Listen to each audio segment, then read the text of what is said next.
What's up guys, welcome to Tommy unboxing review. Today I'm going to show you the KKPIT Tigher dog's new small Bigfoot. Now this is a kit version. You should assemble it by yourself.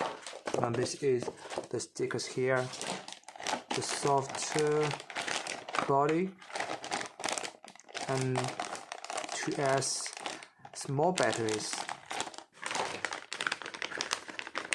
Receiver and the ESC 2-in-1, 4 tears and the grease, standard silver, and a lot of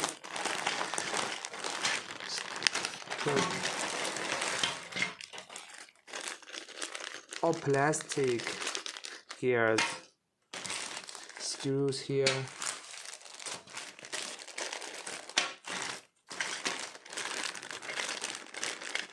Maybe a 380 brush motor. That's all. Now I will assemble it.